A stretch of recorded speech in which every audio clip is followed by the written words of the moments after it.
Well, let's talk about it. I've been promising it for a long time. Let's get to the business of literary genre. Types of literature in the Bible. That's really what I'm referring to.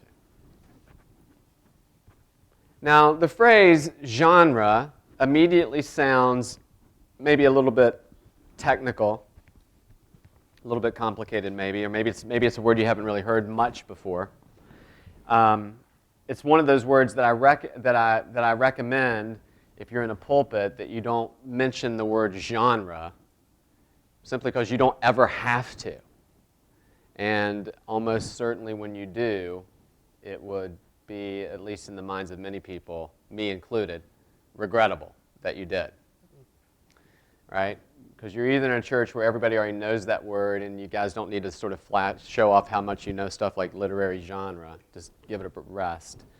Or you're in a church where you're just going to put more distance between you and the people you're speaking to by using words you don't have to use, like genre. Right? Now in here, I use it unashamedly. Right? But don't ever get in the pulpit and say, now in this genre, like, pfft, right? If preaching was soccer, that'd be a yellow card, in my view. And saying in the original Greek this means, that's red card. You're out. I would pull you from the game if I could, right? But I mean, I'm not in charge. Just saying that if I was in charge, nobody would ever say genre. Nobody would ever say, now in the original Greek, this says, and then get away with it. Right? They just wouldn't.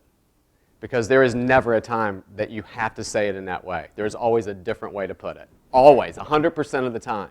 And by 100% of the time, I mean usually. Right? But I really mean 100. So, literary genre. You already know more about literary genre than you think you do. Because you apply an intuitive understanding of literary genre every day of your life. Every single day. Well, every day that you read. Every day that you read something that's more than 140 characters. And even then, you do apply something intuitive about distinguishing between the different things that you read. You do this constantly. Everybody's read a story. Everybody's read a book for class, hopefully, by this time in the semester. Right? I mean, everybody has read something related to some class, or you have intentions to, right? You at least looked at it. Maybe a magazine of some kind, depending on what you're into.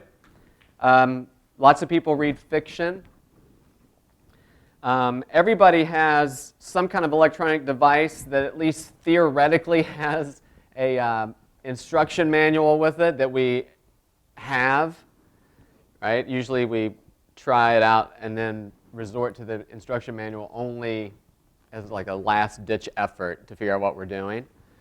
Now, the thing is, though, during the course of any given day, you could switch out all those different sorts of, and it's all different kinds of literature, and it wouldn't throw you off your game. You would move from one to the other intuitively and make all the right interpretive choices.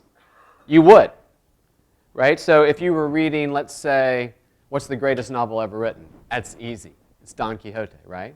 It's the easy, by far. Try to argue against that, and you'll just be flat out wrong. Because it's the first and greatest work of Western literature, fiction, right? Modern literature. There's nothing even close to it. Don Quixote. It's just hands down the best book written. Everything else owes its life to Shakespeare and Don Quixote. Whatever you're reading. You ever read a fiction story? It owes its life to Shakespeare and Don Quixote. So just read those two things. It takes care of everything else. Whatever.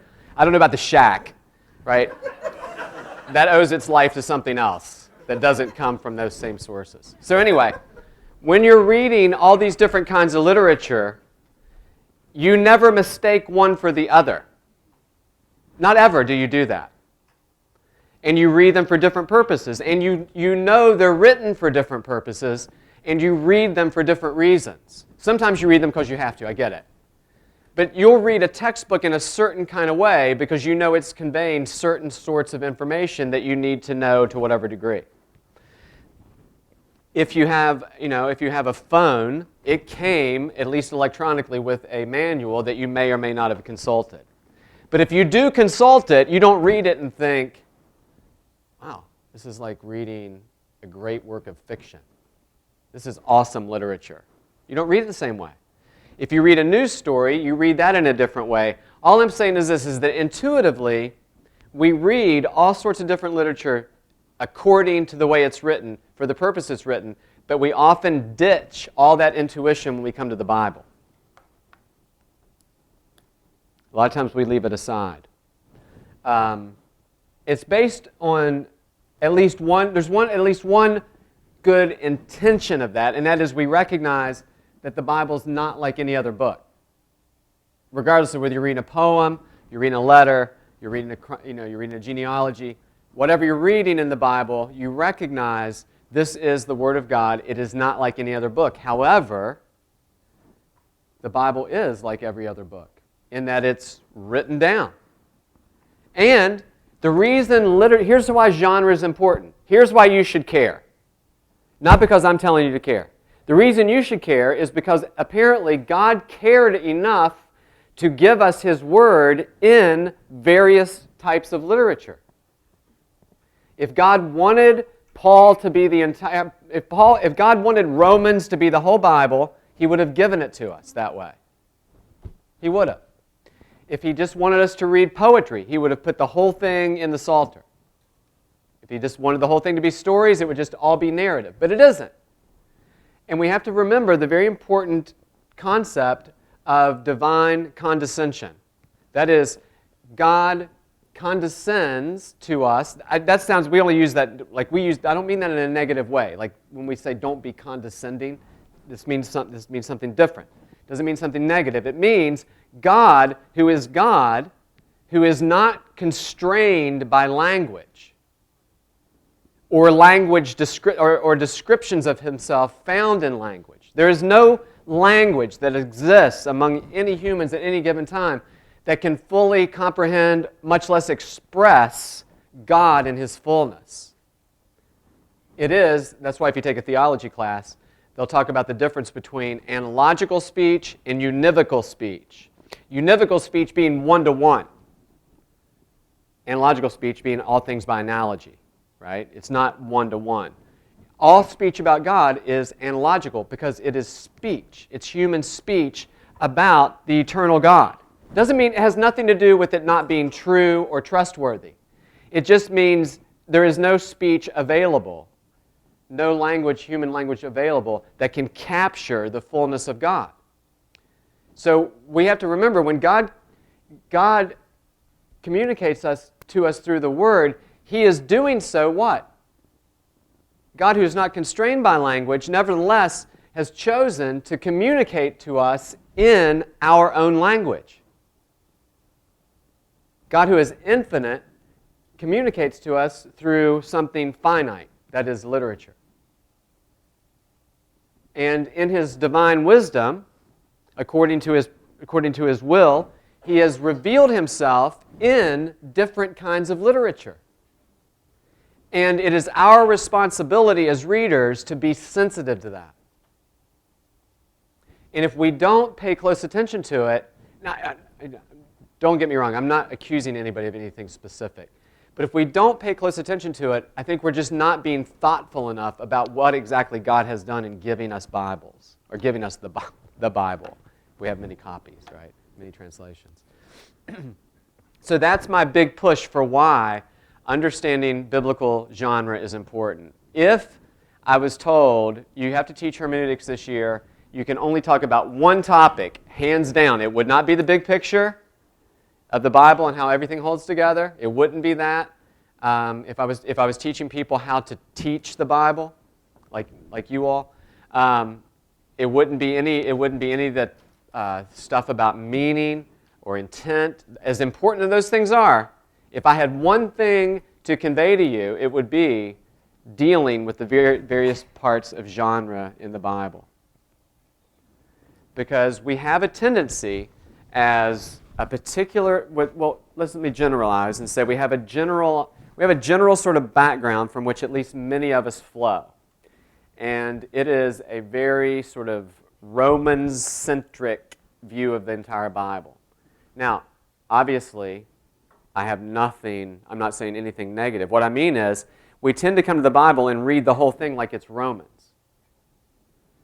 Right? So everything we come at, and we're often under the pressure of having to teach or preach, so we come to everything thinking, there's 3 points here somewhere, I just got to find them.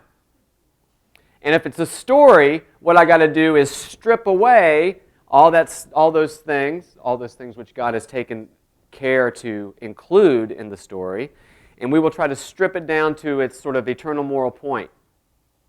Now, I'm not saying there's no underlying moral point to a story. I'm not saying that. I'm just saying it comes to us in a different way than epistles do. Genesis 22, for instance, teaches us a great deal about faith. In fact, it teaches us maybe more about faith than any one proposition about faith in the New Testament does. It's just we have to be able to read it in a story and see how it's teaching us, even though the word faith is never mentioned. Right? So I'm not pitting anything against anything. I'm just saying when we come to say, and I'm going to spend a lot of time on narrative. In fact, narrative gets more weight in this class than anything else. Number one, because there's more of it in the Bible than anything else. Number two, we're kind of familiar with lots of the narrative in the Bible. Number three, we don't really know what to do with it when it comes to teaching and preaching and speaking to people about the Bible. Because we kind of relegate it to like Sunday school or whatever else, right? So we'll spend a lot of time on narrative and how to read it. But the only thing I'll say for now, and I'll repeat this who knows how many times, is every part of the Bible has something significant to teach us. But we have to understand how it's teaching us. And we understand that by understanding the language in which a thing is taught. Right? So if you're reading Psalms, your responsibility is to understand how do I read Psalms, etc. Right? So what we need to do is apply our intuitive or almost natural ability to move across different kinds of literature in everyday life. We need to apply that same principle to reading the Bible. So for instance, listen to these texts. Bless the Lord, O my soul, and all that is within me. Bless His holy name. Bless the Lord, O my soul, and do not forget all of His benefits, who forgives all your iniquity, who heals your diseases, who redeems your life from the pit, who crowns you with steadfast love and mercy, who satisfies you with good as long as you live, so that your youth is renewed like the eagles. That's Psalm 103. But now listen to this. Make an altar of acacia wood for burning incense. It is to be square, a cubit long and a cubit wide and 2 cubits high. Its horns are of one piece with it. Overlay the top and all the sides of the horns with pure gold, and make a gold molding around it. It's a little bit different sort of literature. Now, one of our tendency is we come to something like that and we think, what's the hidden meaning? Right? So we come to a text like that, that's Exodus 30, and think,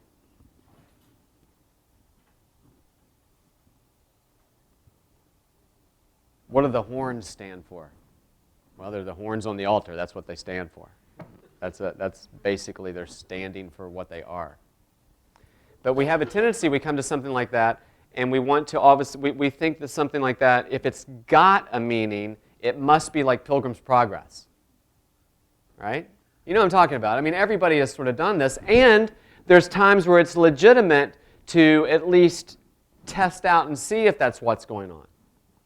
But we do have a tendency when we move to something, like we move from something like, say, Psalm, and that's just a psalm, or if we move from, say, epistle to, say, back to the instructions. And granted, the instructions for building the temple and all this stuff, it goes on for a long time. And you should preach that, if you're preaching through Exodus, you should preach that in a very different way. And your text selection should be different too, by the way. Right? There's nobody famous for preaching verse by verse by verse, I think, that has ever preached Exodus. Right? Because that would be the surefire way to butcher it. And butcher everybody else. And yourself. Right? It'd just be carnage everywhere. But everybody, even people who believe that expositional preaching only means verse by verse, they don't preach that. Right? Because it doesn't come to us in that way. It doesn't. And our tendency is when we go to things and we think, this is God's Word, it must mean something. So it must have an underlying meaning. Right? Now, the building instructions can have an underlying meaning, and I think they do, without all the particulars standing for something else like they do in Pilgrim's Progress. But we have to be aware of those things. Here's another thing. A gentle answer turns away wrath, but a harsh word stirs up anger. The tongue of the wise commends knowledge, but the mouth of the fool gushes folly. That's from Proverbs 15. All right? That's different. It's totally different than the other two things I've read. And we read it differently. And we'll spend time on how do you read wisdom literature, which, by the way, this will whet your appetite for later.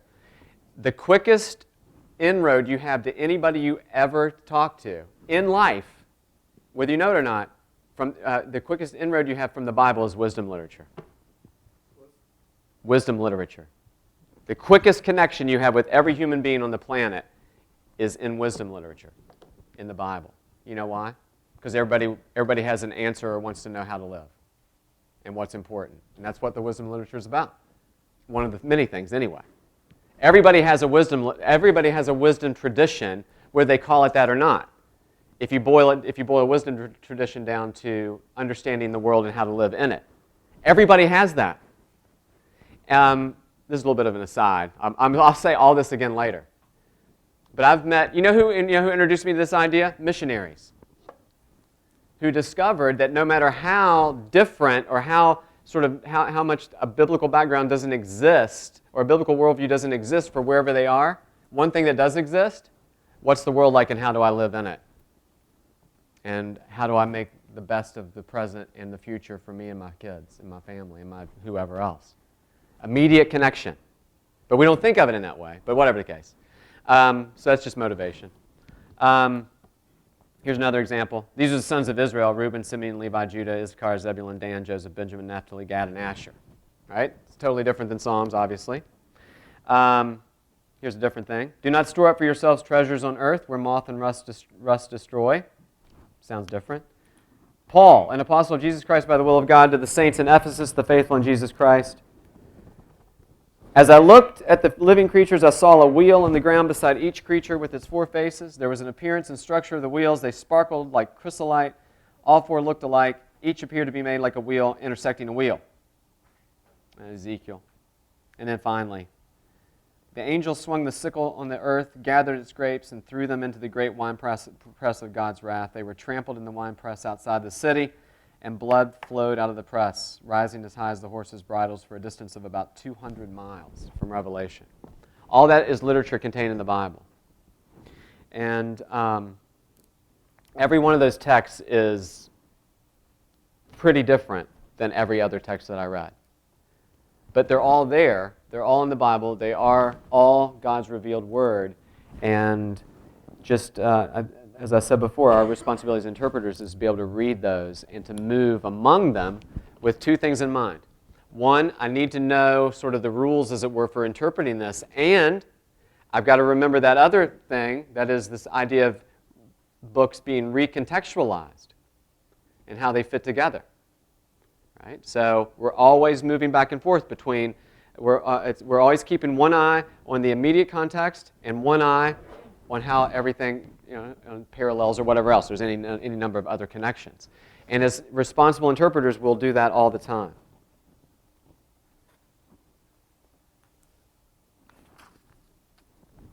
Here's a good way to think of genre, or to conceive of it. Genre is, in one sense, an agreement between the author and the reader. The author writes in a particular way, and his reasonable expectation is that the reader, if the reader wants to understand what that author is saying, the author will write in a particular genre that is recognizable. Now, there are genres out there that are not really recognizable, but I'm talking about the genres that we're dealing with. Right? I don't mean sort of like a James Joyce stream of consciousness thing, like Ulysses forever and ever and ever. That's one thing, right? But even that you can recognize. But what I'm talking about in the Bible is, I think we come to the Bible and the biblical authors are writing in particular ways, and the expectation is we will be able to discern the way they're writing so that we can understand what it is they're saying. Now, did they sit down and think, right? So for instance, when Moses is chronicling Genesis, writing Genesis, is he like, I just moved into poetry. I hope they can read that. Oh, wait, this is a genealogy. I hope they can make sense of that. No, of course not. Of course not. I'm not saying that. All I'm saying is I'm talking about practically speaking, that's what we end up with. So the author writes, and understanding the meaning of author is inseparable for understanding how that meaning is being conveyed. So we can talk about authorial intent all day long and plant all kinds of flags all over it. But if we don't take the time to understand the vehicle of that meaning, that is the genre, I don't know what it is about authorial intent we're talking about exactly, other than a theory. Right? But that's how sort of our idea of authorial intent, sort of the rubber hits the road in terms of literary genre and being able to make sense of it and being able to identify what it is.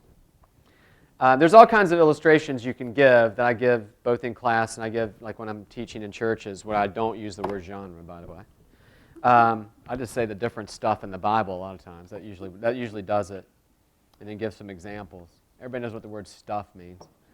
Right? And it's not because they're simple and they don't understand bigger words, but anyhow.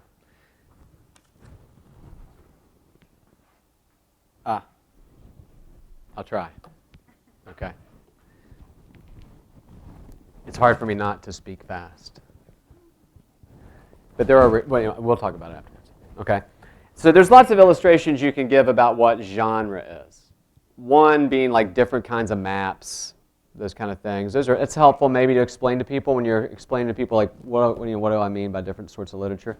Just think of different kinds of maps of all of the same sort of place, right? Like a street map of Louisville would look different than a topographical map of Louisville, right?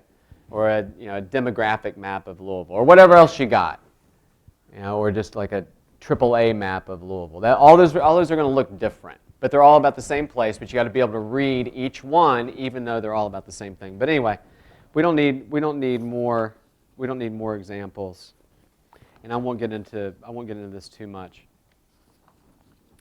But one of the things I want to start doing, though, is talking about the first layer of genre we're going to talk about, and that is narrative. So I'm going to stop right there, see if you have any questions before I move on, and then we're going to start working our way through the various sorts of genres. Yes? You talked about how we all always try to take this like Romans perspective. The Romans road. Yeah. Where do you think that comes from? Like that We love Paul so much. Western culture perspective, or Maybe. Well, plus Romans is awesome. I'm not trying to be smart but I mean, we read Romans and recognize how much you find in one place so many central aspects of the gospel and what God has done. In terms of, that's because Paul's explaining. Here's how God has made Jews and Gentiles all one people, right? He's justified everybody by faith through the second Adam, etc. I'm not going to repeat all the Romans. But I think that's the reason. The second is because we recognize the content more immediately in terms of what it's teaching. And that is connected to the next thing I'm getting ready to say. When somebody's speaking to you in propositions, it's generally easier just to get what they're saying and then be able to repeat that back. Right? That's why if anybody does a pastoral internship, if anybody has a pastoral intern and they give them their first preaching responsibility to preach through a narrative, it's highly irresponsible. I mean, you give somebody Philippians or 1 Thessalonians, not because they're simplistic, but they're short. But it's easier. It's easier to sort of find what's the main sort of idea here in this argument.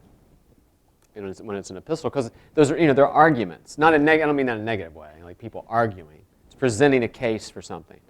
And that's why, so epistles are filled with words that we can follow along with in order that, therefore, but, nevertheless, in spite of, I don't know what else I've left out, because, so that. All these words hang those things together, and that's why people will trace those arguments or put them together. Now, you turn to the Gospels, and one of the things that's lacking are lots of those sort of words. Yet people still try to trace them together. You have to add all kinds of stuff to make it work, and it's basically totally ignoring the genre of Mark or whatever. If you try to read it using the same literary method that you use to interpret Romans, you have to come up with all kinds of connections that aren't there. So you got a whole nother layer. I don't understand it at all, even though I'm a big proponent of those kind of things. But we have to be aware of something different because we can't follow along like the way you follow along. In the times when I'm lecturing, in the moments when I'm lecturing, I'm putting things together coherently and not like all over the map.